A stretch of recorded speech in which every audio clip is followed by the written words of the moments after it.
I'm Commander Shepard, and the Unnamed Games podcast is my favorite podcast on the Citadel. Shepard out.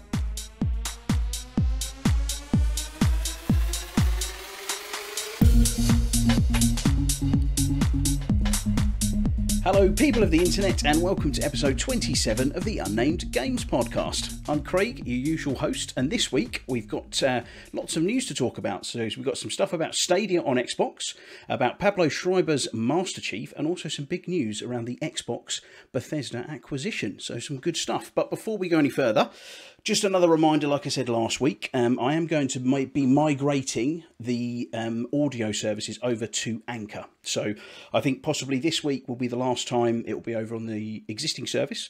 So if you do have trouble the following week, just remember you may have to research for the podcast, but hopefully it will go over as per normal. So I'll move over now and introduce the panel. So we're another three this week. So with me I have Mr. Ratley Ratster. How are you, mate?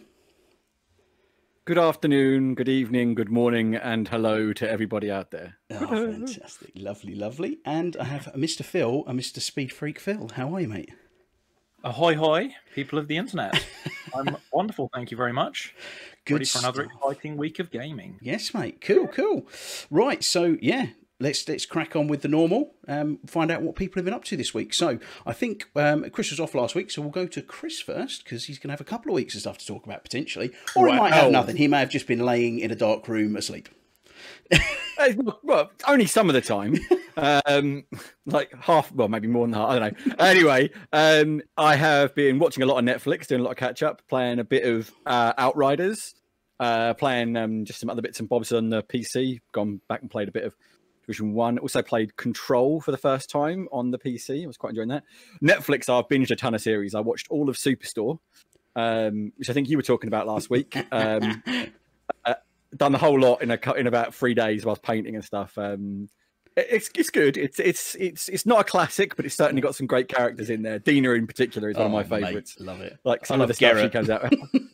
yeah, they're all great to be fair. There's like, but it lacks. It doesn't quite have that magic of like a Friends, but it's still a really good, fun, entertaining show. Yeah, I really enjoyed it. So also, I'm trying to think what else I watched. I finally got around to watching season 3 of Star Trek Discovery. I'll discuss that with Alan when he's next about, because we've chatted a bit on WhatsApp anyway. But absolutely loved it. I see a lot of hate for that online, and I just don't get it. Like, it's just one of these weird things that I'm like, were you watching the same show I was watching? Because that was awesome as far as I was concerned. I really enjoyed that, you know. So maybe it's the old Trek purists again. Yeah, more like Alan always says, these people who are Trek heads telling other Trek heads what's good Trek. It's like, you know, I mean, I can be a little guilty of that around a couple of movies, but it's more a case of I don't like them. It's not that it's like well and good if you get enjoyment out of them, but for me, they didn't feel very Star Trek or didn't necessarily land right for me. But yeah, but anyway, I really enjoyed that. Like I say, no spoilers, but ends on a really high note. The whole season is good. Yeah, I think there's going to be season 4 is going to be yeah. I think they've set up a really interesting season 4, shall we say? So super excited about that. You know, like I say, Superstore was great. I've watched a couple of movies, nothing in particular.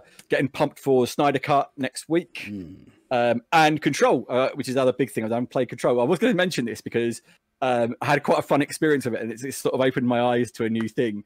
So been playing it on the PC. So I've got ray tracing enabled on the PC, like all the bells and whistles. I was talking to you about this, Craig. I know that you know about this, and I've discovered a whole new thing, which has made me think ray tracing in horror games is going to be a whole nother level of heart attack. Because I kept running around in Control. I'm like, oh gosh, yeah, oh yes, my reflection. Running around, it's my reflection. Because you're so not used to seeing your own reflection in a game rendered so perfectly that, like, because it renders perfectly with the ray tracing on the PC. Like everything is like literally as it would be. So I turn corners, and at the corner of my eye, I see this thing moving. I'm like, oh, that's like, oh, it's me again, isn't it? Right, okay. And you know, it can get to that point where I'll become complacent about my reflection and just start ignoring enemies because I think they're my reflection. You know what I mean? So it's been a whole new thing. I was like, and it made me think I've never played. If they were to make like an Alien Isolation with ray tracing, like, nope. Just nope. I mean, that game's enough for nope anyway. So what you're saying is of myself. Yeah. So what you're saying is the future of horror games is a house with lots of mirrors in it. Yeah, and nothing else. Yeah, You scare yourself. You get in your own head. But Is it me? Is it a demon? And then they'll do like one of those house of mirrors where you go in and then they reflect off the different mirrors. Think about that. A house of mirrors, like with ray trace graphics, that could be mental in a survival horror game or a horror game. That would be just a horrible experience, right? So I think they can do, isn't it 8 ray traced bounces or something like that in the current gen? Currently, yeah, but I mean, as we we go that's further enough down the to line, scare the crap out of you. yeah, further down the line, that's going to get better and better. And could you imagine, mate, like how far we get? Like, you know, like we get to like something like a House of Mirrors with a guy with an axe chasing you in VR. Yeah, you would never sleep again. Like that would be the end of you. Horrendous. Yeah, but it would just be terrifying, you know. So it made me realize like how much ray tracing. When people say, "No, the graphics," it's one of those graphical advancements. I think until you experience and really get your hands on and see the tangible difference it can make, you wouldn't understand why you use it. Now, don't get me wrong. There's like, as we discussed previously, when Control got its testing on the 60 FPS, or it was 30 FPS on console at the minute with ray tracing. And you know, my PC will run it at 60 FPS with all the ray tracing maxed out.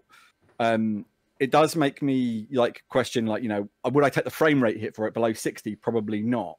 I mean, I was running it at 1080p, so I would like to see, obviously, like in the future with console releases, maybe we don't have to have it at 4K fully ray traced. Why can't we have the option to have 1080p higher frame rates? But equally, like when we get I forget, you'll know what the name for DLSS. The DLSS version done by you know, for our machines is going to be, you know, I wonder how much that'll improve performance, you know. So we'll have to wait till that comes along, obviously. But yeah, I mean, super excited. Control is a great game as well. Really, really pleased to be playing that. Really, you know, really impressed with how that plays and just the whole concept of it, like the way the gun works. The whole thing is very, very cool. I love the way it throws you into that story. It doesn't like have the whole. It just throws you in, and like you kind of have to explore and find out what's going on. Yeah, so yeah, it's very like not X-Filesy or kind of I forget the other show. Tales Outer Limits. Outer Limits, that's the one I was thinking of. Yeah, it's really, yeah, everything, just all the paranormal and weird, and nothing is out of the bounds of possibility. Or the Twilight Zone, etc. That kind of stuff, isn't it? Yeah. See, I really liked it. I liked it. Like the first time you clear the control point in it, and it sort of zaps all the room back to it. Was like, oh, this is quite cool, you know. And finding the objects of power. So I'm enjoying it. I haven't got very far, but I am enjoying it. I don't think it's a particularly big game from what I understand. I think it's quite short from what I've heard. But I'd always take a short, good game over a long, you know, tedious game all day long. It doesn't mean if it's good for 8 hours. I'd rather it was good for 8 hours than, you know, average for 16, shall we say. So yeah, I reckon probably got maybe 14, 15 hours, I think, out of the campaign on it. So cool. It's a reasonable sized game, and they've got. I mean, if you've got the have you got the Control Enhanced Edition? I haven't got the Ultimate Edition. It's just the one that's on Game Pass. I'm just running it on Game Pass on my PC. So, of course, I mean, if you know, we'll see what happens after when I finish with it. If I decide to go back in and do any more, but I'll say I'm enjoying it. Certainly, you know, I'm also looking forward to Outriders now as well because, like I say, I've been playing a bit of that. That's been a lot of fun. But yeah, I won't go too much into that. We did a whole bit on it that had to get chopped for technical reasons. But I'm really enjoying Outriders. I think it's going to be a fun game. Certainly looking forward to the release of it. You know, got my first legendary. Oh, yeah, nice. Well, there's actually, I think it might be it's a bit of a tuck a little bit of news or a little bit of rumor in there as well. There was an email come out from Melissa McGamepass, wasn't there? That's got a lot of Game Pass. Such I love it. marketing. That sort of pseudo news with the clues. Yeah, well, there's obviously I wasn't going to mention it, but as you say, there was a big like the last line of that pretend email thing they do was just a massive like insinuation that Outriders would go on Game Pass. I mean, sign me up. I'm all for that. You know, if it goes, you know, day one on Game Pass, yeah. I think it'd be really good for the game as well, truthfully. So I hope it does, because I think more people playing it is, you know, going to be better for everyone. But yeah, super excited for that. Good stuff. Excellent. Cool. Well, Mr. Phil, what have you been up to, my man? I've done my usual. So I've played a lot of Destiny, just, you know, getting in my weekly challenges there. But I do have a good recommendation for TV this week that I've been saving up. And I think you boys are both going to like this. Because we all like kind of racing games and cars and things like that. So we're pretty safe. So on Disney Plus, now that you've got the Stars Network on, they've added a little documentary on there called Supercar Mega Builds. and it follows the guy who does the Khan customs. So the guy's name is Absel Khan. I probably pronounced that horribly. Hope he doesn't listen to this. I doubt he does. Money. No chance that he'll be doing that. He's too busy building like Lamborghinis. But he's hired these two like British engineers, like an engineer and a mechanic, and they worked for like Ford and Audi and VW, and they would like fix problems with their production cars and design prototypes and things like that. And he's basically hired them both, and then he gives them like a design brief of something he wants to do, and then just gives them money to go and do it and a time limit. So like the last one I watched, they were building an armored G-Wagon. So they bought like a 2012 G-Wagon, and they needed to make it like bulletproof and like with all the security features like cameras all around it, and it had to have like 400 horsepower, so they had like nitrous to it as well. So they could take a celebrity to a party for a red carpet event. So it had to look amazing, go amazing, and it had like Kevlar lining for the doors and stuff. It was amazing. And they did like a Dakar, they took a Range Rover Evoque and made it into like a Paris Dakar rally truck instead, but like a really high-end one, so to speak. So it was all plush inside, but it could do a Dakar rally. So there's loads of cool stuff like that. They did like an Aston Martin Vantage and made it into like a GT2 car for the road. But they go into a lot of like the technical stuff. They do it, and the guy's quite good. He's quite challenging. He's like, okay, you've got like 2 weeks to build this like GT2 car, and it needs to have like 600 horsepower, and it needs to work and be perfect. Go and do it. So I would highly recommend that. There's 2 seasons on there. It's about 8 episodes a season, 45 minutes an episode. Well worth a watch. I do like stuff like that. Yeah, it sounds quite interesting. I got recommended it like 2 days ago by my mate Baz, and I've like 6 episodes in already. I'm absolutely hooked. So well worth a watch there. Nice. And the other thing I've dipped in this week, for a particular reason which Craig will discuss in a moment, is the Ghost of Tsushima multiplayer. So it came out and I was quite excited, but I didn't really have anyone to play it with at the time, so I didn't sort of go in and play it. In the end, I sort of looked at it and seems interesting, and then didn't have anyone to play it with. But me and Craig went back in that a couple of nights ago, and it's so good. It's like everything Avengers could have been, but isn't. That's the shocking thing about that game, is that it is like a games as service, but where it's got gear scores, it's got different types of mechanics to play through. It's multiplayer. You can farm different things, and it's an add-on to an additional already very good game, and it's still 5-10 times better than the Avengers and Anthem. It's insane what they've managed to do as just a little side project. It blows my mind how these big companies can get it so wrong for their main game. And other companies can produce a multiplayer that gets it so right. I mean, it's got like a whole bunch of stories in there to play through in co-op as 2-player. It's got like a survival mode on there. It's got like challenge mode. And you get it's so good. I think looks great. But you mentioned like things like Anthem. I think basically it's because with Ghost of Tsushima, they set out to make Ghost of Tsushima, and they wanted to make that game. And they made that game, and then they were like, "Oh, we can have this really cool multiplayer thing." They made things because they wanted to make them, and they had a clear idea of how to make them. Anthem, for example, was obviously like they wanted to do one thing, they were told to do another, which was like we discussed this the other week. And it's like when you don't let people do the thing they want to do and they're passionate about, everything will suffer from it. Yeah. I mean, Avengers was obviously a marketing exercise. Yeah, we know Avengers was blatantly a marketing exercise. It was like we can stick. There was that thought of we can just stick Avengers on any old crap and it'll sell, And I'm fairly sure that a large chunk of the people who are playing it are in that zone of like, I don't want to admit how bad it is, and because we all do that, right? I've done it with certain games. We're like, no, it's really not that bad, and Left Alive. I did it to a certain extent with Mass Effect Andromeda. Like going back to Andromeda. Like I'm more accepting of its faults, but at the time I was trying desperately throughout the whole thing to convince myself that I was wrong about it and it was actually a brilliant game. Like I just wasn't seeing it, and I think I had a moment with Mass Effect Andromeda. I just went, "Yep, no, it's just not that good." Colonial Marines had a moment where I said to my mate, up to one point in Colonial Marines, and then I keep going about. I was texting my mate going, "It's not as bad as everyone says. It's actually pretty all right." Blah blah blah blah. I expected worse, and then like I got to this one point and went, "Nope." And I texted, just said, "Aliens, Colonial Marines, just jumped the shark. I'm done." But I'm so close to the end, I'm going to finish it. But you have those moments of realization. I think Anthem though was a product designed by committee, not designed by passion, and that's where Ghost of Tsushima is so strong, because it's literally a game that was designed by people who wanted to make that game, and they made the best thing they could. Yeah. So I think that's what it comes down to. It's passionate, isn't it? Did you hear about Ghost of Tsushima? About the region of Tsushima are honouring them with something, which is amazing. Literally my next point. They made them official ambassadors to the island of Tsushima because they did such a good job of representing like the folklore and like their culture and how the island looked. They just actually get their official lifelong ambassadors of Tsushima Island.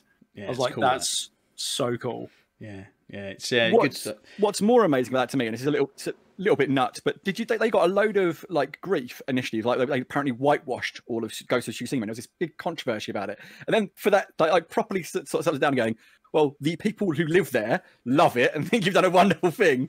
I think we could probably put that whole discussion to bed and say they didn't do a bad thing. They did a very good thing, and they did it very, very well. So yeah. You know, I think it's no, definitely. I think that's very, very cool because they've done a masterful job with that game. It is very, very good, and it makes me think. Just going back again to the Anthem thing, what if BioWare were allowed to do the same thing? Create Anthem, the single-player RPG game that it feels like it was intended to be, and then had a multiplayer component with gear scores and stuff like that you could load up that way. Maybe that game would have been a totally different kettle of fish. Because the game itself, flying around, shooting with your mates, was fun. But you can feel the love. You can feel the love in the design of the javelins and the different types of javelin and how they play together. And like you said, the flying mechanics. I mean, you can feel the love in that. And then it's just like the soul was crushed out of the story that they wanted to put in there. And it was just hammered and mishmashed into this kind of multiplayer-centric smush. I don't even necessarily think that the multiplayer, like the squad thing, wasn't necessarily an original design component. I think the whole games as a service and trying to stretch it out into this, constant grind of stuff. Like, this is why I think Outriders, just on that, Outriders has got the model that Anthem should have had. Yeah. It's a co-op story RPG, which is what Anthem should have been, in my opinion. I think Anthem should have had a bigger, broader story, which would have elaborated more on the monitor and the actual lore of Anthem, because Anthem's lore is incredible. If you actually read all the lore, there's so much they've put into it and thought about. And you just think, if they'd have been really to like do the BioWare and let loose on that, like we've said time and time again, you could have had this classic. But that's moving away from the point. But yeah, absolutely, I agree. Like if BioWare had been able to make the thing they were great at, we'd have had a better product. I think that's been said to death about Anthem. When will these publishers learn? Hey, when will these publishers learn? Yeah, so cool. All right, well, thank you for that, Phil. So what have I been up to? So for the keen-eyed of you, you may have noticed that my Series X has a companion with him, and that is a sizable companion. Yes, my new PS5. Yeah, the tall boy. Yes, as I said last week, I managed to secure myself a PS5, which I was dead chuffed with. Again, using MSTV tweets. They're like a stock checking Twitter account. I mean, they just check the stocks, bang the tweets out, and you just need to jump on it as quick as you can. And I managed to secure one from Smith's Toys in the UK. Brilliant stuff. So I've had it for It's got just under a week now, so I've had a good chance to have a bit of play. And what I wanted to do was just kind of give my thoughts on it and try. I want to try and be really objective with it because, you know, I've owned every PlayStation console, you know, from the original PlayStation 2, 3, 4 up to the Pro. But Xbox has always been my primary console ever since the first Xbox came out. I've just always gravitated more towards that, I guess, you know, for various different reasons. So obviously I've had plenty of time with the Series X and I love that. And I want to have a kind of as objective as you can be comparison between the two. So I've broken it down into several sort of sections, really. So one of the first thing, and it's something that me and Chris talk about quite often, is the packaging of products. Again, I don't know if we've ever gone through this on the podcast, but we're both big advocates of having nice packaging, aren't we, Chris?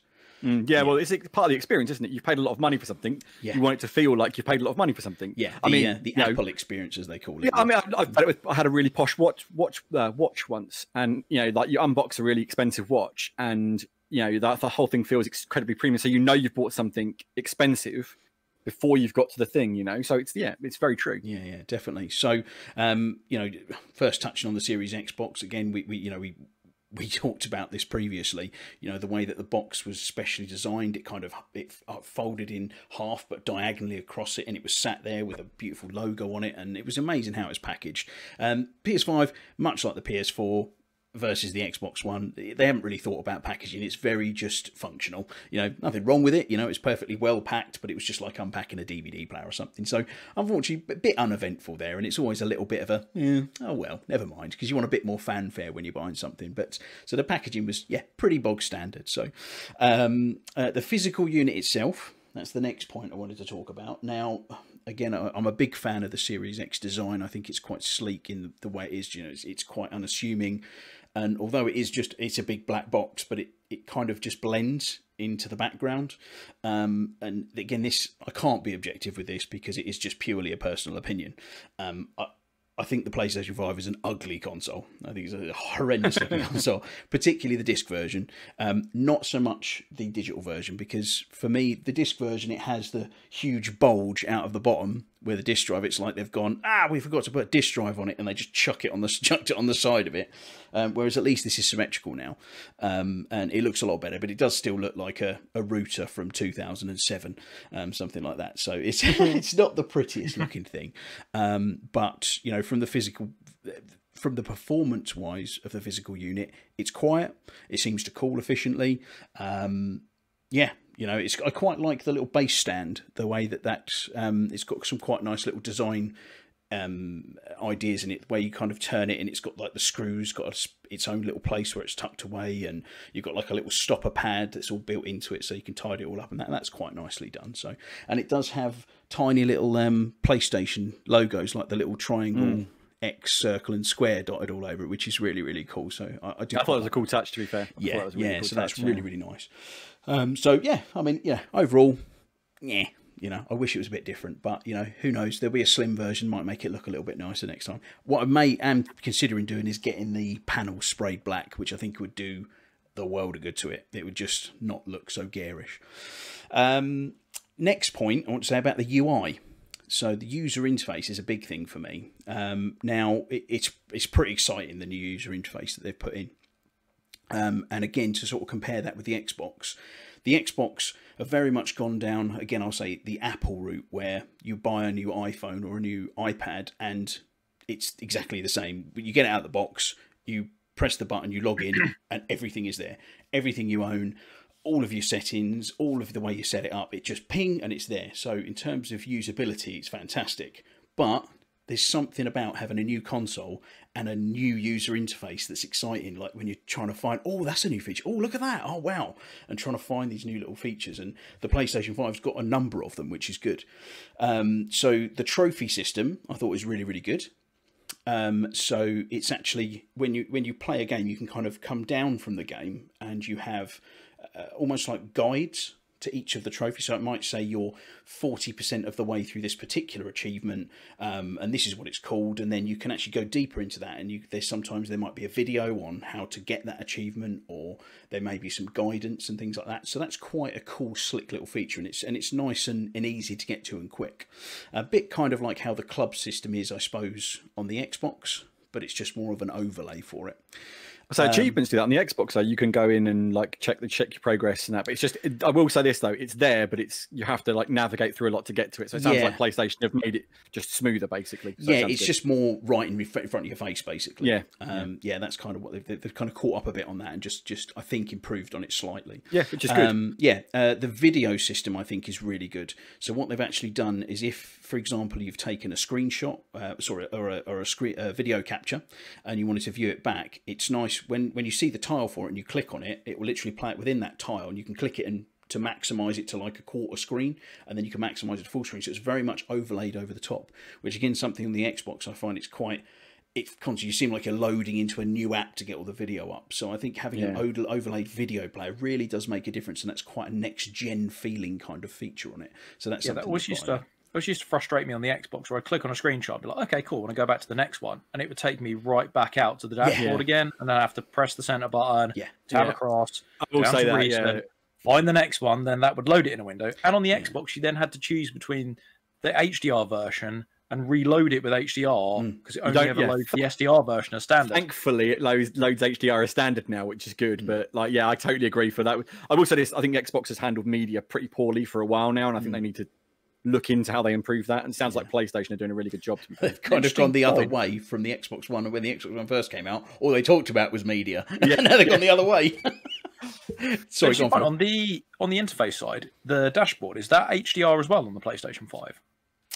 It's native 4K HDR, isn't it? Yeah, it's native 4K HDR, which is one thing that everyone moaned about. It doesn't. I don't think it doesn't switch, does it, when you go between, unless you're going to a non-HDR product. Whereas on Xbox, the dashboard is natively non-HDR. Then you have to switch into HDR depending on the application you're using. What's so stupid though is the dashboard can the dashboard can render in HDR, because when you pop the guide out in an HDR game, it's all in HDR. So it's one of these things where everyone said to Microsoft, why the hell isn't the dash rendering in 4K HDR? Why isn't it doing it? You know, you built the machine that's more than capable. What the hell? I don't understand that one personally. That's just weird for me. But yeah, well, it's not something I'd even noticed, to be honest. But yeah, it's a very good point, actually. So another very, very cool feature, actually. How much I'd actually use it, I don't know. There may be certain occasions you might use it, but it's just a cool toy if not. You can go into a party with somebody. Say, for example, I was playing Miles Morales, and you're in a party with someone. You can say, oh, check this level out, for example. You can share your screen with them within the party, but you can then hand control over to them, so they can actually control your game from their party and actually just swing around as Spider-Man. It's, you know, it streams at like probably 720p. That was what you shared with me across PlayStation, wasn't it? So I could try Miles Morales out, because I've not played the PlayStation Spider-Man game. I should, but I just haven't got around to it. And it was quite cool. I mean, it renders quite low res. It was like 720p, I think. But I mean, it wasn't noticeable lag or anything, which I think was really cool. Yeah, potentially quite a good feature if, let's say, I don't know, say you got a kid who's like one of your kids might be struggling on a level, for example. You go, all right, you pass the control over to me, and you could help them with that level and show them how to do it, and then hand the control back. So I could see, you know, like I say, how often you would use that. Probably not a lot, but it is quite a cool little extra feature. Do you remember the controversy the first time around with that? So I think it was like Destiny or something like that they did it with, and basically people would hand control over to someone on YouTube and they go in and delete all their exotics. Yes. And there was a load of news article because there was like kids were being like scammed by YouTubers and Twitchers because they'd be like, oh yeah, I'll help you get this achievement, go in and delete, and before they could get back, because you had to hand back control, all their stuff had been deleted. Oh no way. So it's on the PS4 as well then, this feature? That was on the PS4, it had that didn't feature, even know that. Okay. So it's not that newer feature, but I think there's some changes to it in PS5, I think, from what I remember seeing when Sony announced it. But yeah, it's just a weird thing you said though. It just made me remember something I wanted to talk about in a pod, just as it's not a big thing, but I was watching Nintendo's advert for this Mario advert they're doing at the minute, and there was one really heartwarming little bit in it. And I just wanted to mention, because you mentioned about handing the control to your kid, you know, taking over and helping your kids. And there's a mum and a son at one point talking about their love of Mario, and she actually says in the advert, she goes, "When you went to bed, we'd sit up and play the next level through, and try and figure out where all the mushrooms and things were, so that when you woke up the next day, we could go, why don't you just try this, and give you a little help, so you could beat it on your own, but not realize that you'd had the help." I was like, oh, that's really sweet. That is, you know, it's that's great parenting right there. And I was like, you know, the way video games like can do such, you know, positive things for relationships as well. Definitely. Good thing. It just reminded me when you said this. I thought I'd just mention it. Yeah, no, that's cool. Man. I like that. Cool. What else was So just kind of finalising on the UI. I think, you know, overly, it's really nice to have something new and fresh to look at. I don't think it's been overly well thought out in some areas. Again, like a lot of button presses that are unnecessary to get to certain areas. I'm just finding it a little bit higgledy-piggledy, but it's a brand new UI. You know, you go with the Xbox user interface and it's had iteration upon iteration and it's been around for a long time, whereas it's not been out there and tested in the wild, so you're going to need time for them to make improvements and make it better. But really good showing from it. I've been really enjoying that. And then, well, last but not least, the controller obviously is a huge thing, and one of the things I've been most excited to try out. And it's definitely, by far, hands down, the best PlayStation controller yet. But beyond a shadow of a doubt, absolutely the best PlayStation controller yet. The haptic feedback on it is really cool. If you play the game that comes with it, which is Astro's Playroom, it's obviously it's a game, but it is a tech demo, and it's designed to show off that controller. That's basically what it's for. You know, you can go from So I don't know, you're walking along some metal and you can feel it going tink, tink, tink, tink, and you can hear it from the little speaker as well on there, and you can feel the tiny little tappy footsteps. And then you jump onto sand and you can feel the crunch, crunch, crunch under your hands from the little haptics all within the controller. You may jump into like a little jetpack, and when you pull the triggers, they resist and then snap as the jet boosters kick in and fly off. So it's really, really cool little features. When you're playing it within a game, so Miles Morales, for example, is the only PS5, apart from Astro, is the only PS5 game I've got. It's much more subtle. It's just when you fire your webs, it's a very, very light little tiny bit of resistance as it thwips the web out, and then the haptics are just, it's like a slightly higher definition version of the rumble, so it's a lot more subtle. I'd be really interested to try it in a racing game, you know, pulling the trigger and feeling that with, you know, braking resistance and stuff like that, and also try it on a shooting game, feeling recoil from a gun could be quite cool. I think, can't you Call of Duty, I think, has it, because when you run out of bullets, it locks the trigger so that you can't pull the trigger until you reload. Yeah, Okay. yeah, because I was reading like a comments thread about the controller, and a lot of people were like, yeah, when I play Warzone, I turn it off because they say it's really intrusive. But yeah, when they play other games, they want that experience on, so they switch it on and off as it. But it's like they say, because in Warzone it can be really if like it's jarring for it to snap. I can see that. You know, I think that's not a competitive area. A lot of people who play competitive will turn all rumble off anyway, like, because it gets in the way, doesn't it? And I totally understand that. You know? Some people who would play, I remember back in the day playing PUBG, for example, they would put the graphics on the bare minimum so there wouldn't be any foliage and stuff like that, so you could see people easier, because it's just about getting the competitive edge. But I can imagine playing through a single player campaign, you know, Call of Duty, against storming through a house with your night vision on and the gun recoil. It could be really good immersive experience. You know, it's I mean, I will say again, I try and be as objective as I can. I still prefer the Xbox controller, and particularly the latest iteration. It just feels it's much more solid. It's got more weight to it, more heft. Well, it's smaller, but it feels more solid and more and just better built. Really, the PS5 controller does feel a little flimsy, quite light, and it just doesn't feel like it's as durable. But again, over time, we'll see. And I know there's been a number of reports of stick drift and problems with the PlayStation 5 controllers. But again, you know, the Xbox controller has worked off a tried and tested design that has just been iterated on and made slightly better. You know, they've made their mistakes in the past, and they're making it better and trying to fix it. Whereas PlayStation 5 have gone, here you go, here's a brand spanking new controller with all loads of bells and whistles on it. It's going to have problems. It's not going to be perfect. And I'm sure, again, like they did with the DualShock 2, DualShock 3 and all that, they iterate and make it better as they go. But so far, best showing of a PlayStation controller by far. And I suppose I just mentioned, Miles Morales game. You know, that's the main PS5 game that I've been playing, although I've played some things that have been upscaled to PS5. It's really beautiful looking game, but it is a beautiful looking game on the PS4 Pro as well. I'm running on the performance ray tracing mode, so 60 frames per second with ray tracing. They've just cut down a bit on the volumetrics and some of the lighting and stuff like that, but it's definitely the way to play it. And it's absolutely stunning game, stunning. A little annoyance I found, and something that's really highlighted a feature that I didn't really think was a feature on the Xbox, is smart delivery. I was kind of like, why are they harping on about smart delivery? Great, you download it downloads the right version. Why would you not download the right version? It appears there is a reason they put that in, because it doesn't seem that clear to everybody. The PlayStation 5 is like, I was trying to play Control, because Control Ultimate Edition was last month. It was the PlayStation 5 PS Plus game. Installed it. Luckily, I have fast broadband, so it doesn't take me long to install it. So I installed it, put it on. I couldn't find any of the ray tracing features, couldn't change any of the playthrough. I was like, this just feels like the normal version. I thought, oh, what's going on? So I deleted it, thinking maybe it's not fully set up yet or something. Re-downloaded it, still had the same issue. Then I realised that the game that was claimed from the store was the PS4 version, not the PS5 version. Although they're intrinsically linked, but you can download the wrong version.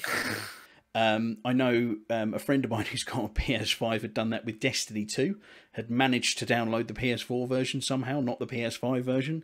I don't know how on earth you managed to do that. Maybe did it for an app or something. It boggles my brain that this is not something that just naturally happens. I think you had an issue with something like that, Phil, didn't you, as well? Well, I had an issue with.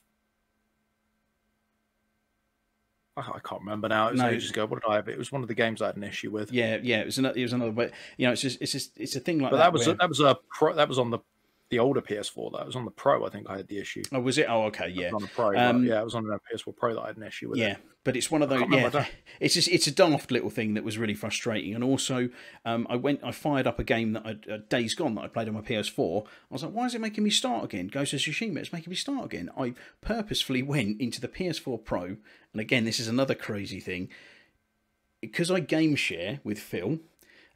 His console is my set as my home console, so we do our game sharing. I can't set up to automatically upload my save games to the cloud. Won't let me do it, so I have to manually upload them. So I thought, right, I'm going to upload my saves manually, so they're all there when I set up my PS5.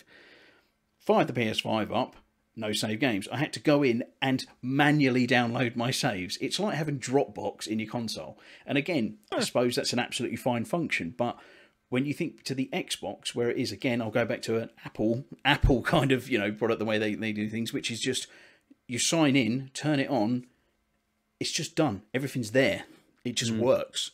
It's so much better thought out. And I guess that's because it's coming from Microsoft, and they're a software company, aren't they? And it makes a huge difference. But I guess that's kind of sorry, I've waffled on for probably about 15 minutes there about it, but it's comprehensive, mate. It's just, I wanted to kind of, like I say, be as honest as I could about it. I mean, I'm loving playing with it. It's a great console, and it's nice just to compare between the two. But I mean, Chris, have you got any questions about anything, or? I think you've covered it fairly well, mate. I was wondering how you were going to find like the data transfer and things, because I've read so many reports of people like being, like frustrated. Oh, yeah. It's mainly, the weird thing about that is people who have never had an Xbox and done the Xbox transfer from, like, say, one to the other, where you just literally plug it in, sign in, done. Other than downloading your stuff, obviously everything's just instant, and if it's on a hard drive, you don't even have to bother downloading it, it's just done. That sort of experience is so good that if you've never had that experience and you have to do the whole manual transfer, you just think that's how it works. Yet the people who've had both consoles, like yourself, will just constantly say, God, Sony's unboxing experience is woeful compared to Microsoft's. So I was quite interested to see how you handle the save transfers and things like that. Because I know that one of the big, I think it was Paul Tassi, one of the bigger games journalists, he had a nightmare moving his data from his PS4 Pro to his PS5. It took forever because he was doing it like via the cables. And apparently, like, almost everyone said that is just a horrible experience to manually do it via the cables. So yeah, very weird. But I think overall, I think you covered most of the stuff. Like the controller sounds interesting. I'm quite surprised to hear your take on the fact that it feels not Donnie was aware flimsy, but it doesn't feel solid. It looked like a really solid controller to me. So I was quite surprised to hear you say that it's not. It doesn't feel bad. Not flimsy. It doesn't feel bad. But then I'd pick that up, and then I pick the Xbox One back up again, and it just feels like you could. So I feels like you could break a door down with the Xbox One. Do you know what I mean? It's like. I was going to say, so just as a reference, you're always talking about a standard Xbox controller, not an Elite controller. Yeah. So the standard Series X controller. Yeah, the other thing I was going to say is as well, like it's very much like when you look at the like you were saying, like, and I thought when you were saying about the looking word for it is the Xbox controller is very dense now. Like it's really crammed into this chassis. Dense is a good word, yes. But that's a really great way to describe the Series X as well. The Series X is a very dense console. That thing is compact and and it feels like you pick it up and it's there.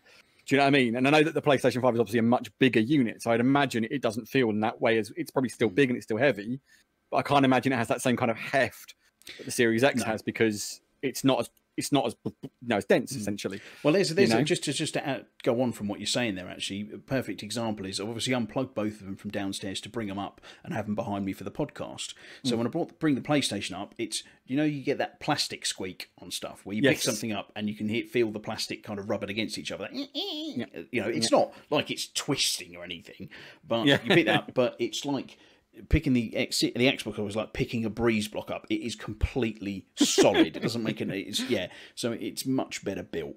And I think you could see that from the teardown videos. You know, you watch the Xbox teardown videos versus the PlayStation one. There's a lot of plastic in the PlayStation one. You know, they've tried to keep that design cost right down with it, haven't they? I was always really surprised whenever I saw like how well engineered the Xbox was. And that's not to take away from what Sony have done, but the level of engineering in a Series X, I was like, bloody, this is really impressive what they've done. Is they've really thought about this, and like how they get it into such a small box. You know, it's crazy. But it sounds like the PlayStation's a really nice machine, to be fair. If I had more of a desire to get one, I'd probably jump on one. But there's just not enough on there for me. You know, again, not that it's a bad console, just I've got everything I need in my Xbox, and I'm happy there. You know, like it would be pointless to a degree. Yeah, that's the thing. It's purely I use it for exclusives, and Sony have got some fantastic exclusives that I don't want to miss out on. I loved my God of War experience. I'm really enjoying playing Days Gone.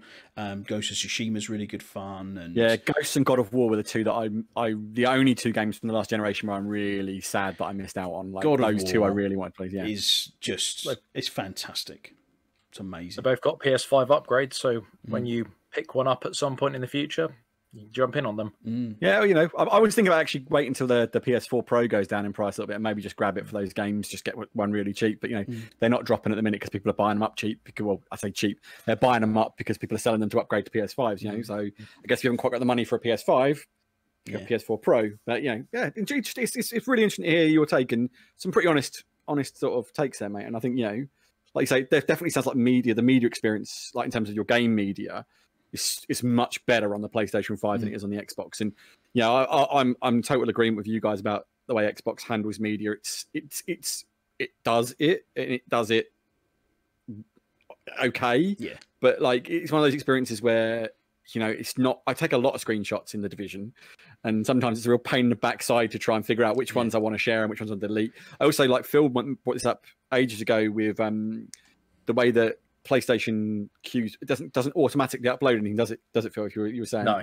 Yeah, it just sits on the hard drive. Yeah, that kind of annoys me about Xbox. At first, I was like, "This is brilliant, all my screenshots gone." Until you start taking a lot of screenshots, and then you realise that suddenly you've filled your entire like cloud storage space with crap because you didn't realise it uploaded. Plus, the other thing is, if you're in the middle of a game and you've got crappy broadband like me, you take a screenshot, it starts uploading, it can really ruin your game experience. You know, you get lag spikes and all this sort of stuff, and it's like, you know, do we know who has that problem, Craig, and has had to empty his cloud storage on his Xbox numerous times? Yes, the infamous Julian, who was on an early episode of the podcast, takes more screenshots than David Bailey. Honestly, it's ridiculous.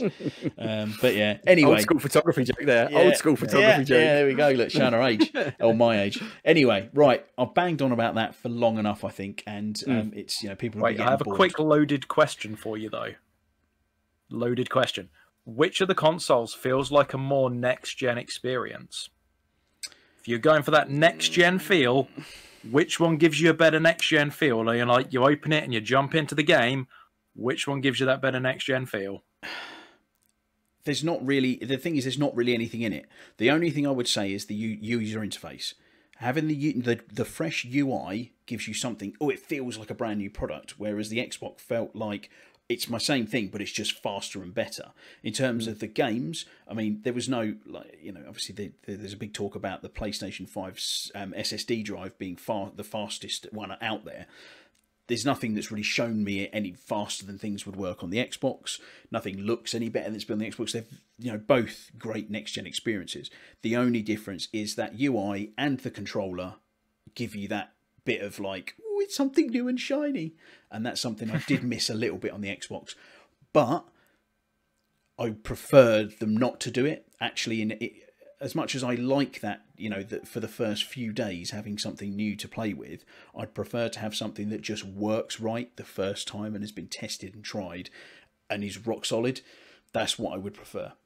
So yeah, I don't know if that really answers your question or not, but not really, but hey, they're basically the same. But that's got some fancy let the audience make up their own mind. So that was very diplomatic, Craig. Very well done, sir. Very well done. Didn't go down either side of the fanboy route. But mate, I make no excuses. I I am an Xbox man. I love my Xbox, always have done. But I like all games, and I like both consoles. So anyway, moving on. We've got some news, and we have been yammering on for ages, so we'll try and get through this. So there's a little thing been going on over the past few months about a little-known company called Bethesda and ZeniMax. Obviously, we've known about the whole Xbox Bethesda acquisition happening, and it's been going through sort of monopolies commissions, and is it the SCC, I think it is in America. Going through various different governing bodies to make sure that it's not illegal how the purchase is going, and that's all been finalised now. And shortly afterwards, they did a fantastic little round table event, which I think you were busy at the time for, but me and Chris both got to sit and watch, didn't we? It wasn't like game announcements and things like that, but it was nice just to sit there and have like your Pete Hines, your Todd Howard, your Aaron Greenberg, you had Phil Spencer. Just mates, just chatting. Yeah, exactly. About a $7.5 billion deal. Oh, it's crazy. Yeah, it was like them sitting around a coffee table or something, just having a bit of a chat and stuff. You can see how they're getting on, but just talking about the way that they're going to work together in the future. It's really quite exciting. And we finally got some clarification on the big question that everyone's been asking. So what's the big question everyone's been asking, Phil? What's all the fans been wanting to know about this acquisition? So are the next generation of Bethesda games coming out going to be exclusive to Xbox? That's it. And I have got the quote here from Phil Spencer. I'm sure most of you probably already heard it. But to quote him, it's, "If you're an Xbox customer, the thing I want you to know is this is about delivering great exclusive games for you that ship on platform where Xbox Game Pass exists." So I think that's as clear as day. If it's Game Pass is on it, then that's where them games are coming. They're still going to continue to support some legacy games. So if you've got things, for example, Elder Scrolls Online, it's a legacy game. They're not just going to turf it off the PlayStation because it's going to have a fan base. That would be a real poor showing move. Yeah, big move. What that would be. Yeah, totally. Yeah. So they're going to continue with all the deals, but it would very much seem that your Starfields, your Elder Scrolls 6. They're just coming to Game Pass and wherever that might be. So let's dig in. What are the thoughts? Let's go at you first, Chris. I mean, we talked about this long and hard, probably 2 or 3 weeks when they first announced it. I think it was like we all said that it would be like an ecosystem exclusive thing, the Xbox thing, and I made the point at the time because I can remember, just us discussion, and I said, the thing to remember about Game Pass is just how accessible Game Pass is.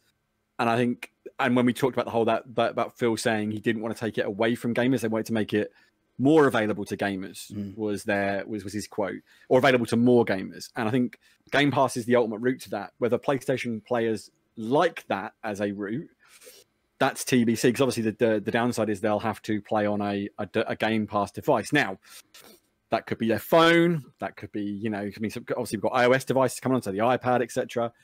I think this was inevitable. Microsoft weren't going to throw this kind of money around just for the sake of it. Now, we also had the discussion about they had the money in the bank, so what the hell, they might as well do something with it. But even still, this to buy something of that profile and that thing, it was always about getting content, especially when they were known for lack of content. It was obvious the plan was to bolster exclusive content. I'm not surprised. It's going to really knock some people off about Starfield, I think. There's going to be a lot of people who... But then equally, I will say this, I'm not saying you have to, but you could buy a Series S for 250 quid, $300, whatever it is. Really cheap way to get into Game Pass. Next-gen loading speeds, next-gen things. And if you're only going to buy it for the Bethesda games, that's the way to do it. Yeah.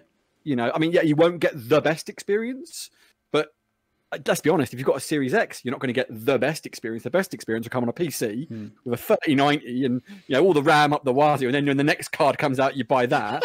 RAM up the wazoo. That's a new feature. Yeah, Wazoo RAM. It's the next. You had the billions of it. You got Wazoo RAM is the next level, boys. Next level. So this is GDDR 7X Wazoo RAM. Yeah, it's trademark, copyright. But do you know what I mean? That's going to be always going to be the premium experience because you pay the premium price to have it. And if you want a console game and you want to play Bethesda games, the message is loud and clear. it's an Xbox thing now. You know, we're the Xbox. I was reading an article about it, which was really interesting. But before the whole acquisition took place, though, they were working, and Todd Howard was talking about why the Game Pass model really works for Bethesda, and he was talking about Fallout 70, you know, the game that should not, the Fallout that should not be mentioned. Yeah. He said that basically they were obviously struggling with it, and they went to Microsoft, and Phil Spencer was able to give them a load of aggregate data from like similar titles, how people engage with it, to know where they were going wrong and what they were doing. So Game Pass offers developers as well like this huge slew of information that Microsoft can gather on all these different games, and give them ideas about how they're faring compared to these other things and what the engagement is like with other games like this. So I think there's a huge win for Bethesda here as well. I'm super excited for what the future brings. Even though I'm not the biggest Bethesda fan, I'm certainly all for more content. The big one here is the next Doom game as well for me. That means that I'm not going to miss out on the next Doom. Whilst I'm not a hardcore Doom fan, both me and Alan called it out as one of our best games of last year. You can't really fault Doom and Doom Eternal. They've both been some of the best shooting experiences in a first-person game for ages. And in a genre which I've got a little bit tired of first-person shooters, Halo being probably the exception to that, but Call of Duty I got just bored of. You know, when Doom 2016 rolled around, I was like, look at that. You know, and then Doom Eternal, it's like more of that, but better. I was like, yeah, you know. So I'm super excited. I'm not going to miss out on that. There's so much to talk about, but also great that the backwards compatibility is going to get the FPS boost. All that stuff. It's great. It's really good news. Super excited for him. Super great. You know, let's hope Starfield is killer. Yeah, that's the next one. Yeah. Be good. Looking forward to seeing something about it. So, Mr. Phil, you know, I know that I think you were very early on, because you are our man who likes to play devil's advocate. I know you were one talking about, oh well, you know, it's $7.5 billion. They're still going to make money. I can't see them pulling it off. And I know you kind of over time sort of came round a little bit more to our way of thinking. But you know, what's your take on all this?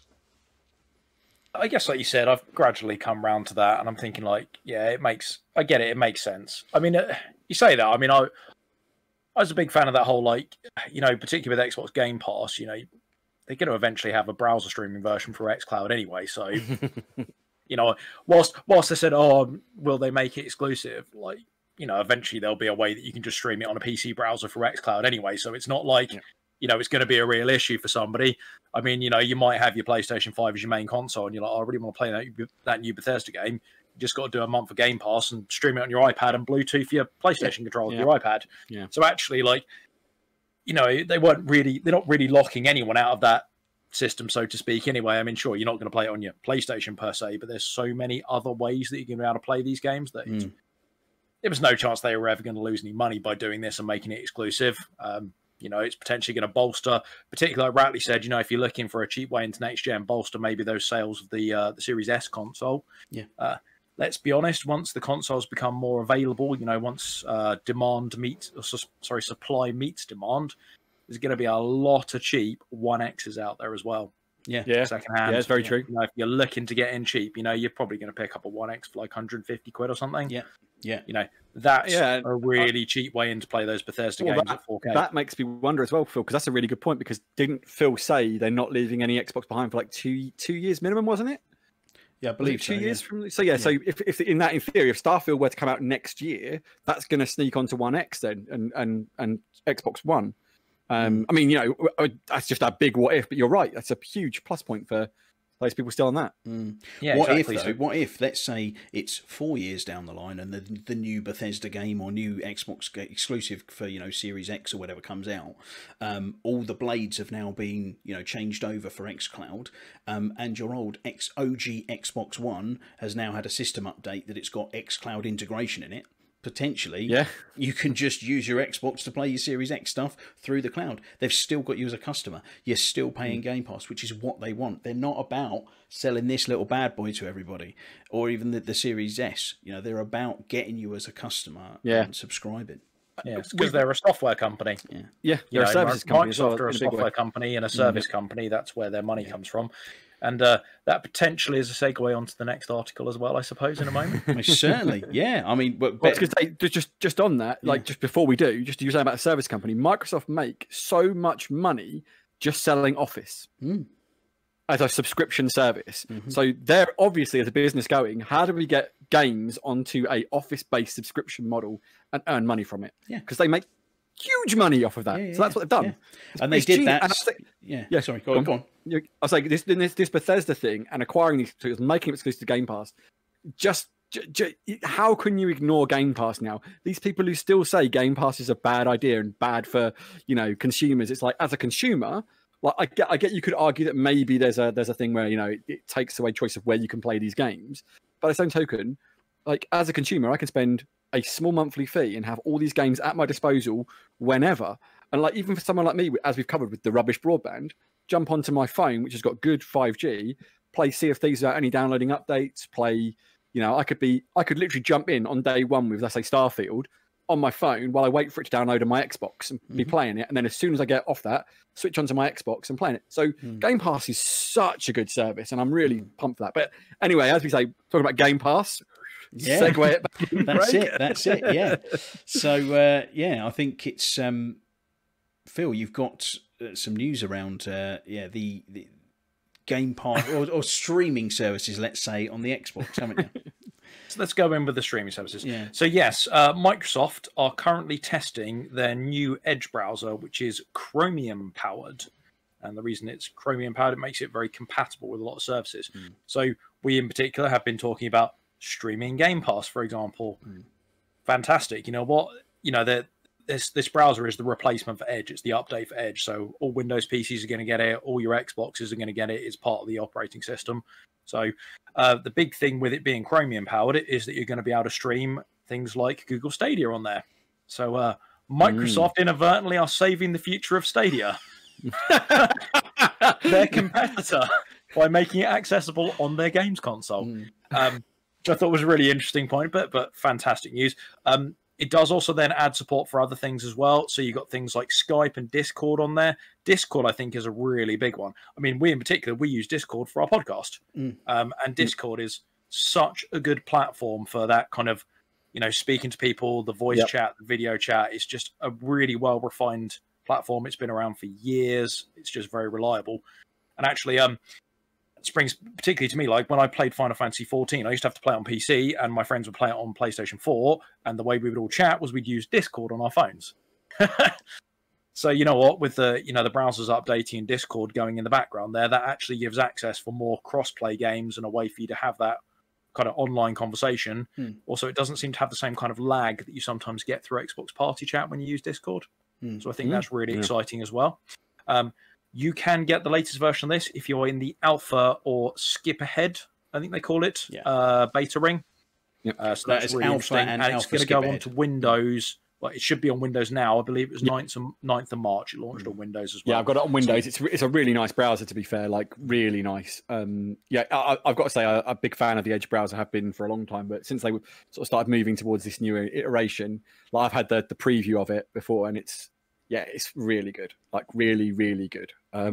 It's my favorite thing about it on my PC is it doesn't go like Chrome does. It doesn't go, oh, you've got RAM over there. I think I'm going to have that for no real reason. I just want all of your RAM, just so you can have more than one tab open. That's my favorite. It doesn't suddenly instantly click open Chrome and my fans go like the PC's going to take off and go somewhere. So yeah, I really like it. Big fan of it. So I'm looking forward to it coming to the Xbox, actually. Yeah. I don't know if it was one of you boys had said this or if I read this somewhere, maybe on Twitter somewhere, but I saw a thing about, I think it was Death Stranding as an example, but obviously PlayStation are now starting to put a lot of their console exclusive titles on PC. It was you, wasn't it? Yeah. So this was a conversation we had quite a lot earlier in the podcast, though. Yeah. About whether you'd be able to stream PlayStation Now on an Xbox browser. Exactly. So effectively, it wasn't where I was going, but so basically, if you've got Death Stranding on a PC and you're streaming your Steam library through GeForce Now onto your Xbox, is it then a console exclusive still? Which I thought, yes, as Chris said that, which I think is quite funny, really. I mean, it's it doesn't matter either way, does it? But I think it gives access to games wherever you are, which is just a good thing, right? Exactly. This whole thing is just good, It's nice that Microsoft are leading the way with this, of just getting games out everywhere. Do you know what I mean? The way that they work with Nintendo as well. A lot of their games on Switch platforms, and man, actually get Game Pass open up on a Switch. I wonder if that will ever happen. That would be insane. I want it to go the other way because I don't like Nintendo consoles. They're just not my jam. They're very well designed. You know, they're great bits of kit, but I just don't like the Nintendo experience. But there are Nintendo games I really want to play, but I will not buy a Nintendo console to play them. So I'm hoping at some point there's going to be a quid pro quo where there's enough Xbox games go onto Nintendo Switch that we maybe get some of like the Xenoblade Chronicles and like, dare I say it, a Legend of Zelda. Yeah, that will never happen. Not in a million years, mate. It's never going to happen. I know that, but I'm just saying, you know, maybe, just maybe, Nintendo be like, you know what? I know we have a lot of money, but let's make some more money by making our games more accessible. The only way that'll ever happen, right, is if there was that conversation where when Microsoft were looking for something to buy, they went to Nintendo and said, we want to buy you, and Nintendo basically laughed them out of the building. The only way that'll ever happen, you'll get Zelda on the Xbox, is if Microsoft somehow find enough money to just buy Nintendo. That's the only way it's happening, mate. They might have to start by buying Japan and then trying to buy, because Nintendo are never going to sell. It's like not a chance, mate. Not a chance. I don't. Zelda is so precious to Nintendo. Zelda and Mario, just those two titles, man. Like Pokemon's probably the other one, like, but mate, yeah, those things are so intrinsically linked with Nintendo, man. They're the thing. They're the reason some people buy, Nintendo consoles. My mate Brad is a huge Zelda fan, and I know that he bought a Switch to play Breath of the Wild. I mean, he bought it for a lot of other reasons. He's a big Nintendo fan and enjoys their consoles. That and Smash Bros were the big ones. But yeah, I mean, you know, people will buy a console for that. There's no way they'll let that go. That is one of the few true like console shifters that are still out there. You've probably got Halo in there. PlayStation have got I've just blanked on it completely. But you know, PlayStation at one point with PlayStation 2 and 3 had just reams of console exclusive games that you buy. God of War is probably one that will shift consoles now after God of War in the last generation. The Last of Us probably would have done it. Uncharted will do it. You know, so there's a lot of reasons Nintendo will never, those 3 IPs, man. I promise you'll never see them outside of Nintendo consoles. Just imagine. It's never going to happen. There's so many Nintendo figureheads. You know, there's such a brand. They're like Disney characters. They're so big. Your Marios and your Toad and your Zeldas and all these different things that they've got. There's so much. Your Metroid. There's so many, and that's what make Nintendo consoles so appealing to such mass markets, to the people who played them back when they were kids and are now adults, to new kids coming in, and they make great games because they've been doing it for so long. You know, like you very rightly said, Chris. You know, PlayStation again have a number of different figureheads. Metal Gear Solid was what I was trying to think of. Metal Gear Solid, I mean, it's you know, it's a bit more multi-platform now, but it was often it was often very much that way.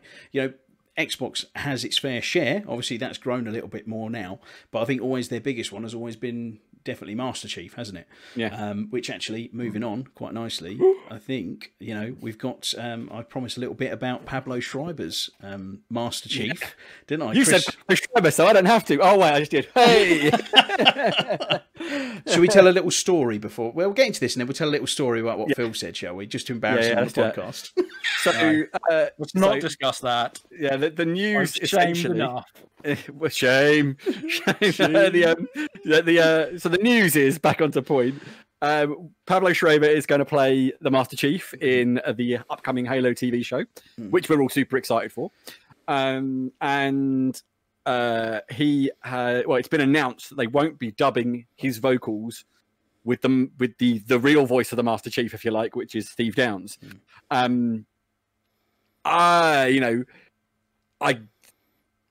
This is a big one, right? Because the Master Chief is so distinctive. Having said that, we didn't have Steve Downes in Forward Unto Dawn, and it didn't in any way take away from how badass and cool the Chief was. So it's a really sort of, you know, thing where we're recasting an iconic character. But I think in this case, it's, you know, we talked about we'll talk about recasting in general. I think maybe a little bit, but with this one, I think it's so pivotal because the Master Chief is the ultimate faceless protagonist, right? He has no face. The thing that identifies the Master Chief is his voice. Yeah, the minute I hear Steve Downes speak, I'm like, it's the Master Chief. You know, more than any other protagonist probably ever. That voice, just you hear it and you're like, Master Chief. Yeah. You know, and it doesn't make me concerned. Let's put it this way. It means it's got another hurdle it's got to cross with me and probably a lot of other fanboys to prove itself, in that we won't have that voice, so we won't have Cortana as well. Because to give you an example of how important that can be to some things, I used to work on Microsoft's Windows Phone team. We will have Cortana. We will. Okay, cool. Yeah, she is now signed on. Yeah. Yeah. Okay. So, but this actually brings me to the point. So I used to work on a Windows Phone team many moons ago, and we had the Cortana voice assistant launch on phones, and that was all the rage. And she was like, so everyone said it's like Cortana. And they introduced her. You can go, here's Cortana, and Cortana, and it was the voice. And we're just like, yes, this is amazing. Like, it was like everything you could have wished for, right? And you're like, oh, this is so cool. And then when they brought it to the UK, they made it region specific, and it wasn't her. And it's like, that's not Cortana. There's no excuse for this. She speaks English. We speak English. Why haven't I got Cortana? They're like, oh yeah, people don't want an American voice. So, no, I want Cortana's voice. I don't give a crap what the accent is. I want Cortana's voice. And you back. So the only way to do it, everyone was changing their phones to US language, English US, just to have Cortana sound like Cortana. Yeah. And it was like, yeah, because I was like, yeah, fortunately, like my work were like, you can't do that. It has to be the UK one. Microsoft were really strict about it. I was like, yeah, personal phone. It's like, because it was so cool to have Cortana, like, and it does matter in that sometimes, So I am a little concerned with, is the Master Chief going to feel like the Master Chief? But then, like as I said in Forward Unto Dawn, the coolest thing about the Master Chief wasn't that he was talking; it was that the Master Chief was standing there whooping Covenant left, right, and centre. Like... Well, actually, after we had that discussion off air, didn't we? I actually looked it up because I was wanted to see who did the voice and everything like that. And they actually, the way they kind of went around it is they actually originally were going to have Steve Downes as the voice, and they tried to de-age it because it turns out when Forward Unto Dawn was set, it didn't even cross my mind. The Master Chief in that was actually 15. He's a 15-year-old child, this 7-foot monster. Obviously, because he's genetically enhanced or whatever. So that's why how they got away with the younger voice, and it kind of worked that way. So it kind of had me thinking, with maybe it's going to be Pablo Schreiber's voice, but it's going to be at a different time period because it's not saying it's current Chief. Who knows when it is? It could be early on, couldn't it? Yeah. I mean, I loved Forward Unto Dawn when the Chief showed up. Like Forward Unto Dawn, I'll be honest, Forward Unto Dawn was done in parts, wasn't it? And I remember watching it, kind of going, come on, this is a Halo thing. When are we going to see some actual Halo stuff, right? And then and I waited, and you see the ODSTs, you're like, this is getting cool. Yeah. And the Covenant, you're like, this is getting cool. And then the Chief shows up, he's like, yeah. This is really cool. That great intro where he just like shanks that elite from behind, and you're just like, yeah, this dude's badass, and you from that moment on, like, yeah, it's going to get real. So yeah, I'm super excited for what they bring to it, but it'll be interesting to see how it affects people's response to it, So yeah, I know, Craig, you're a big Halo fan, so I wanted to get your take on how you feel about this, because you're in the same boat I am. Yeah, it's a tough one. Yeah, like you say, he is the faceless protagonist. His voice is everything. Steve Downes is the Master Chief, and not having him there, it's going to take some getting over.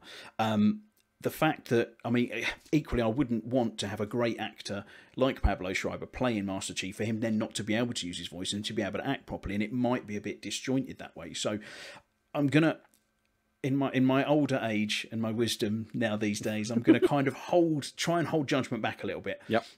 And I want to trust in what they're doing. They're good content makers who are creating this. It's got good casting. I like that they brought Cortana back, so I would hope that they'll try and stay true to the canon and try and thematically bring it in why he has a different voice, whether it is a different time period, something like that. I think it is important. One of the biggest things, I think this is a sort of a counter question actually off what we're kind of announcing here, that there's been several times over the years where people have changed voices or changed characters or changed actors within TV or games and things. And the biggest one for me that was really, I couldn't get over, was Splinter Cell Blacklist. So again, So you've Michael got Ironside. Sam Fisher. Michael Ironside was Sam Fisher. He has got such a distinct voice, that deep growl of a voice he's got. I mean, it's unmistakable, and he was Sam Fisher. Now, I know that later on in later interviews, he brought him back, didn't he? Yeah, well, he was ill, wasn't he? I think he had cancer, and that's why he stepped away from the project, and actually Ubisoft did the right thing and just said, look, we're just recasting and bringing a younger person in, to fit the character or whatever. And there was a massive uproar about it, but they kept quiet because it was stick for that, didn't they? They did. Took a lot of stick for that, and it was only after. Yeah, it was only afterwards that it all came out, and everyone was like, "Oh, Yeah, but I didn't know. I hadn't heard that news, so I didn't know. I just yeah.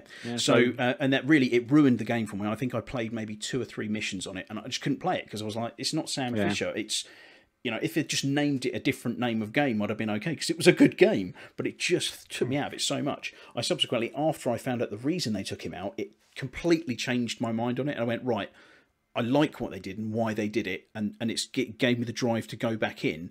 And I enjoyed it then, playing it that way. Fair enough, yeah. But, it's really, it just changes on the circumstance of why things are different.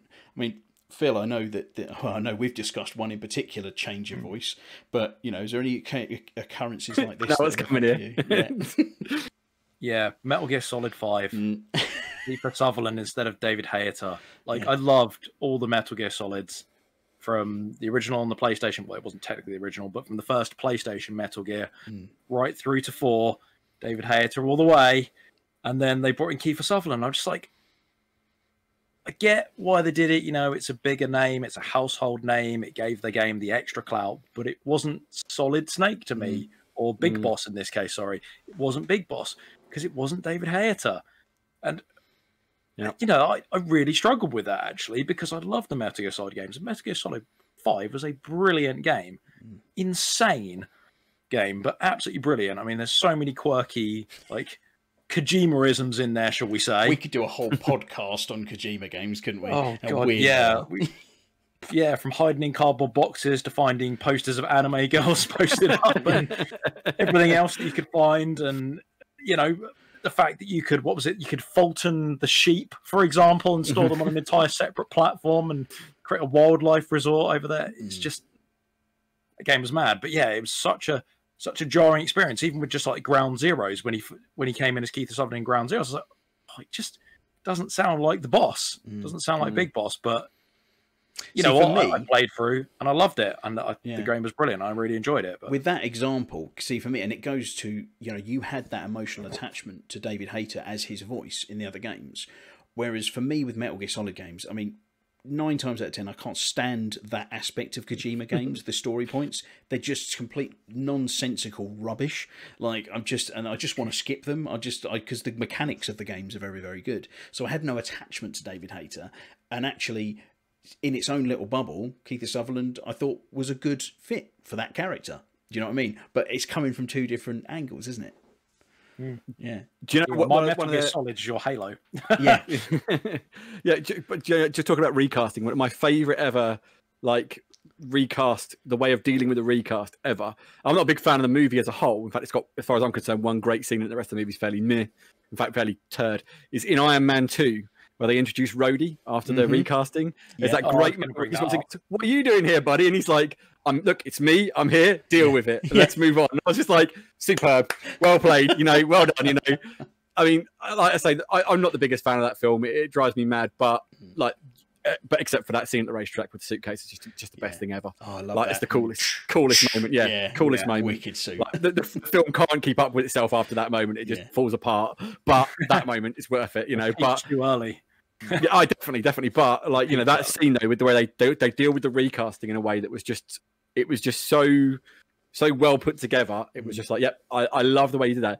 I'll tell you one recasting which I hope to God they voice bank the man's voice for posthumous, and they don't try and get someone to do a bad impression of, and that is James L. Jones for Darth Vader.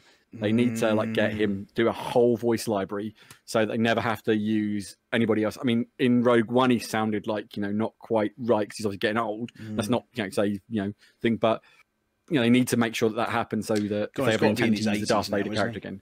Yeah. He's credit to the man. He's a legend, but no one can do that. That'll be a sort of irreplaceable voice. There are a few of them out there that are just truly irreplaceable. And I've seen, in the animated series, you've had some Darth Vader impressions, and they always do an adequate job, but that voice and that character, can't see anyone else doing that justice on a big screen. Yeah, it's like a David Attenborough. The voice. Yes. It's irreplaceable, definitely. But no, good stuff. Cool. Right. Well, we've been banging on quite a bit. I suppose with the whole thing around the PS5, we've kind of almost done 4 news stories really this week, so that's why we're running a little bit behind schedule. So I think we're going to move swiftly over to the quiz. So, this week, I've royally stitched these boys up, something chronic, and we're doing a bit of a mastermind round. So I have picked them each a subject that I know they both are very confident on and know stuff about, but I have picked them very difficult questions. A lot of these, I've read them and gone, what's that? What does that mean? I'm going to see whether these guys know it. And then what I've done, so they're going to have their own round each, so they won't need a buzzer. So we're going to go, Chris is going to go first with his round. Then Phil is going to go second with his round, 10 questions each. Then after that, we're going to have a buzzer round, which is going to be a little easier on something that I know they both love, and see who can claw back a few points that way. So, Chris, or score any points, but or score any points. You never know. I think you'll do all right. I think you boys will do all right. Concerned about this. You boys know I'm these genuinely subjects. nervous now. Genuinely nervous now. You boys know these subjects, and but you know, we'll see. We'll see how we go. Right, Chris, are you ready?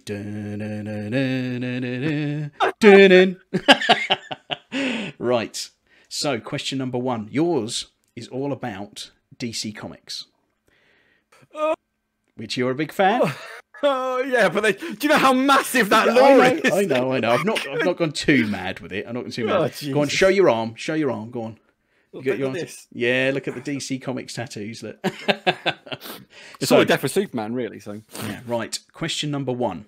What was Wonder Woman originally named? I'm just going to take a stab and don't go Diana, Princess of the Amazons. No, it was Suprema, apparently. Oh, yeah, no, okay, that rings a bell. Yeah, that rings a bell. Okay, cool. Yeah. Right, I told you, it's not easy ones, Yeah, right. no, not easy at all. Question number 2. Which DC villain was meant to be terminated after their second appearance? It's a big name supervillain.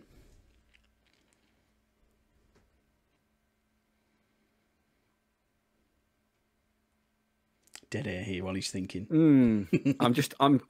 There's a name which jumped into my head and I was like, nah, it can't be that. That would I'll give you it's a big name. It's a big name. Yeah, well, there's two big names in my head. Mm-hmm. So the two I'm tossing about is Joker and Doomsday. So I'm going to say Joker. Is right. Yes. Joker was originally supposed to be terminated after their second appearance, but they were so popular that they kept him in and have become arguably the biggest supervillain in DC now, haven't they? Fantastic. Well, he's probably the most. I think there was a point where he's the most well-known villain in the world in terms of comic lore. Yeah, probably. Which is, it's unbelievable how that's happened. Yeah. Considering how, if you've ever read the comics, how dark the Joker stuff gets. Yeah. Like, he's just nasty. He's a nasty piece of work. People don't know really what the Joker's all about. Yeah, but there are a lot of people. He's a really nasty piece of work. Cool. Right. Number 3. Who was the founder of DC Comics? No, can't even. Oh, sorry, mate. So I really stitched you up here, and right. It's Malcolm Wheeler Nicholson. God, blimey. Yeah. Yeah, no, I wouldn't have got that. Okay, no worries. Number 4. Which crime syndicate original member organised the Secret Society of Supervillains? These are old as well. Like, you're going deep cuts here.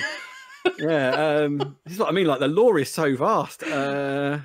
Yeah, so which crime syndicate original member organised the Secret Society of Supervillains? Let's go Lex Luthor. It was The Outsider. Yeah, okay, yeah, right, fair enough. Yeah. Don't even know the character. Oh, maybe I picked a bad one for you here. I'm sorry, mate. That's all right, mate. So I think just showcasing my weak knowledge of the older stuff, the Golden Age stuff, is not where I shine. Yeah. Right. Who are the members of the Gotham City Sirens? Well, there's 3 of them. Harley Quinn, Poison Ivy, and Huntress. I'll give you one more guess. Oh, hold on. I know this, but I'm trying to think. Better known than Huntress. Much better known. So we've got Harley Quinn, Poison Ivy, and one other. Oh, he's looking in pain for audio listeners. I'm just completely blank. Catwoman is the only one I can think of. She's the only female character I can think of. Catwoman. Yes, that's it. That's it. Yes. It wasn't her. Like, I was completely stuck. I was like, no. Phil has just got the most stern, worried look on his face when he's waiting for his round to turn up. Cool, right, number 6. You set me right up.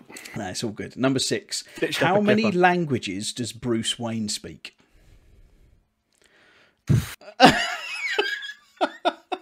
17. No, All of them. Over 40, apparently. You know, knowing Batman.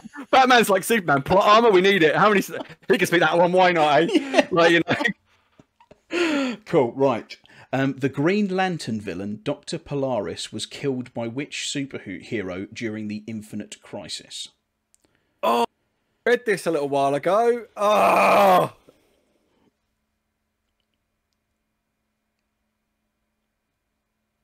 Tense. I can tell you right now, I can read it on Chris's face for the audio listeners. He's thinking, why do I come on this? I thought I'd come on this to chill out and have a nice time. Why has he done this to me? I literally read Infinite Crisis. Like, oh. Is it? Hold on. Is it Infinite Crisis, not Crisis on Infinite Earths? Isn't it? Infinite Crisis, yeah. So I read Crisis on Infinite Earth recently. Okay, I didn't know that was any different, to be honest. Yeah, For the audio completely listeners, different. Chris has a severe look of stress on his face now.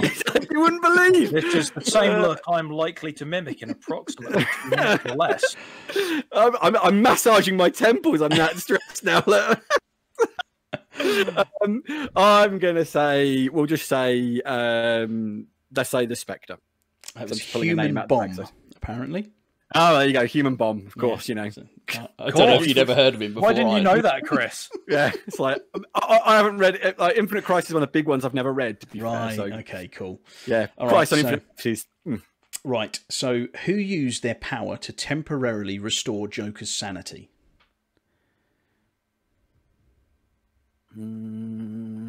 Oh, Another tough one here.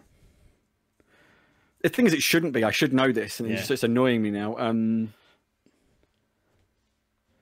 Because think about, I know you've said before you're more of a Superman DC fan, aren't you? Than like. Kind Well, of a I tend to stick around the Trinity. I like the universe. I like the Justice League, the main Justice Yeah, League thing yeah, is right. where I'm at. But and you've gone for like some older stuff as well, which is not my Right. strong suit. I'll be Okay, honest. Yeah. See, See, I didn't even know I was going for older stuff. I was just like looking online. well, but that's the other problem is like you can get like so Infinite Crisis, there's Infinite Crisis, Infinite Crisis on Infinite Earth, all this sort of stuff. It's like the uninitiated, it's like, it all sounds the same, but it's like yeah. So, and it all depends what you've read. There's so much comic lore, right? If you talk about the whole of DC Comics, which you're doing, you know, it's like okay.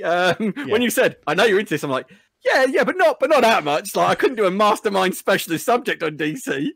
Like, hold on. Who was it? So let's just say I'm trying to think of a character that could do it. I'll give you a tip. Go on. I'll give you a tip because these I think I've made too hard, to be honest. I'll give you a tip. He is one of the Justice League. I think one of the more outer Justice League people. So not in Martian Manhunter. Martian Manhunter is correct. Yes, I'll give it a hand there. Yeah, nice one. Well done. Nice. Okay, right. Which superhero's secret identity is Carter Hall? Oh, Hawkman? Yeah, boy. Nice. What is the alias of the common disguise adopted by Batman to infiltrate Gotham City's criminal underworld zone? What is the alias of the common disguise adapted by Batman to infiltrate Gotham City's criminal underworld zone? I feel like I should know this, but I'm not. Don't know. It is Matches Malone, apparently. Don't know if you've heard that before. Wouldn't But have got that. To be fair, considering you were like stressing and struggling, you're 4 out of 10, which is pretty good because they were really hard, mate. They were really difficult, mate. Well, yeah, but there's a bit of a punt on one of them, so you know. Yeah, no, it was good. No, it was good. Nice. They are Right. tough, man. Some of them are really really tough, but yeah. Yeah. No, well done, mate. Well done. That's good. Right, Phil. So, are you ready for your specialist subject? That was tough. Tough on Ratley. I'll give him. I think I went a bit harder on him than I have on you, to be honest. So it shouldn't be too bad. I'm really So- hoping so because I mean he's got an extra vein in his head that he didn't have when we started. Now, so Right, Phil. Yeah. Your specialist subject is going to be on BioWare space RPGs. Oh, jeez, come on! Like, Look, come on! Like, right, but hold on. comics. It's like Like 6 BioWare games. Are you having a laugh? Oh, So what you're saying is, when I don't do very well because it asks really obscure questions, I'm done for. right. Okay. Here's a comic book lore where I can ask you about this random one-off issue that this thing happened in. That I haven't got a clue about versus. Just so we're clear, Craig asked you what subject you'd prefer to talk about. Oh, I didn't. No, he didn't. I didn't have a clue. Oh, no. Right. Anyway, let's move on. So we've got. This is right. Let's see if you can do better though, Phil. So, number 1. What is the oldest known species in the Mass Effect series? Oh, the oldest known species. Mm-hmm. Well, I want to say Prothean. Is wrong, I'm afraid. It is Leviathan. Okay. Yeah. Yeah. Correct, I'm afraid. Leviathan is the oldest. Okay. Question number 2. Which one of these vendors is not one of Commander Shepard's favourite stores located on the Citadel in Mass Effect 2? Ceres Technology, Saronis Applications, Rodum Expeditions, or Harrods Emporium? Which one is not one of his favourites located on the Citadel? Rodum Expedition?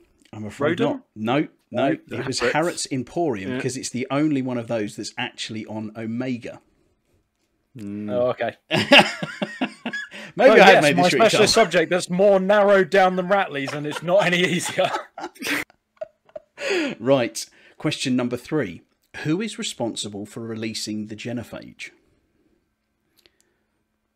Specific person or the race? The race. Oh, it was the Solarians. It was not. No, it was the Turians. The Solarians They unleashed it. Oh, Solarians Yeah. developed it, didn't they? Trick question, Oh, mate. not as easy as I thought. I'll be honest, Phil, I would have fallen into that trap until the very second you said the Solarians. I went, Yeah. word would have just flowed out of my mouth and gone, it was the Solarians. And then they'd be like, yeah, but the minute you said it, I was like, oh my God, no, it isn't. They made it. Like, Yeah. you know. So, tough one. Right. Okay, question number 4. How many ships were constructed for the Andromeda initiative? You played the game quite recently, haven't you, as well? Some of the game quite recently. Oh, right, okay. So obviously you're looking for 4 arcs in the game, but I want to say there was 5 arcs in total. There was 6, mate. Oh, do you know, I was thinking about 6. Yeah, because you were looking for 4. One was already there, and you were on one, weren't you? Yes. Unlucky, mate. No, never mind. It's all right. We've still got 5 to go. Right. How many squad members did the original Mass Effect trilogy have in total, including DLC? Oh How my God. many? You feeling a bit better about this now, Chris? This is a question you answered on the list set question. Wow. No, no, that's why I'm trying to go through and remember them. Well, just how many did he give you as a possible from that is the question. Can't remember now. Like I'm trying to list them in my head as I go through them. Oh, it's gone blank. I'm gonna 10. It's 20, mate. I say you listed like 16. Yeah. It's the pressure. man. It's the pressure. Right. Okay. Who were the Mate, first? these are horrible. These are horrible, mate. This is such a horrible experience. Who were I hate you, Craig. I'm never coming back.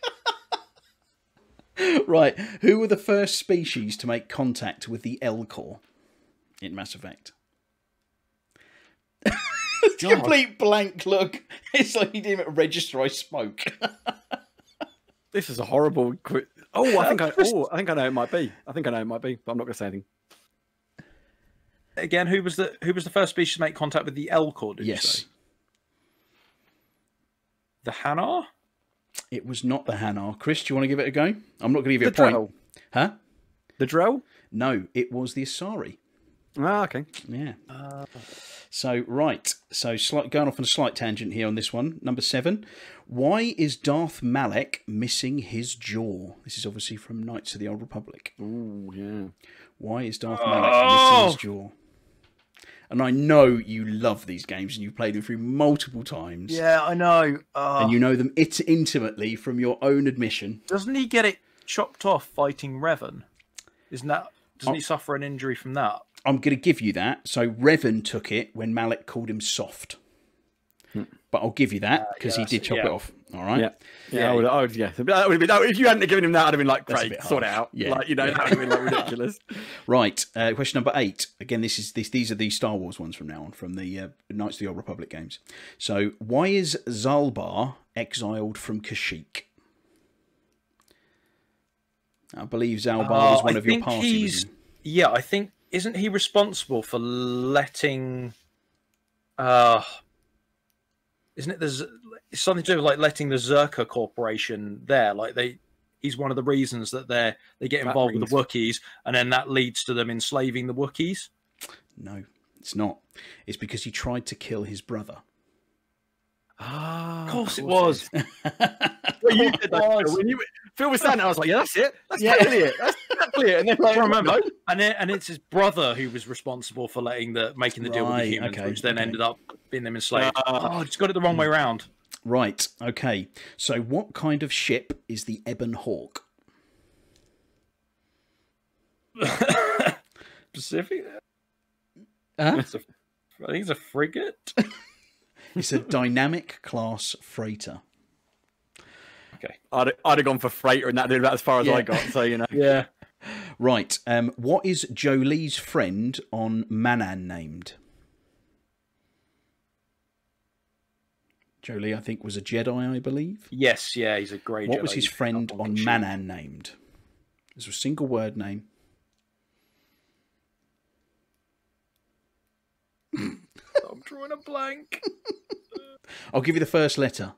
It's an S.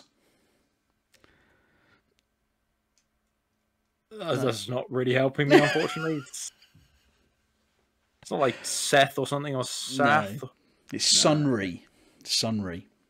And that was question number 10. So that was some tough one. On this, at least the people listening have had a good go to try and guess some of these questions. Now they're all turned off because they're like, screw this. Like they got like 3 questions in my head. Like, it's a stupid quiz. Maybe we need to put this down as a failed experiment because it's not going very well.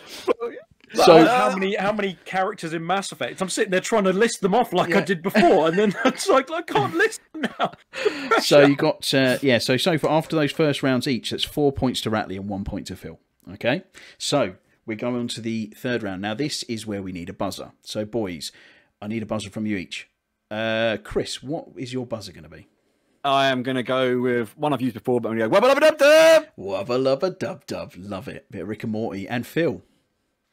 Whenever you ask me for a buzzer, I give you a buzzer. It's really good and clever, and then I forget it and panic. So my buzzer this week will be, okay. I'm going to make noise and wave my hands. That means I want to answer the question. And it.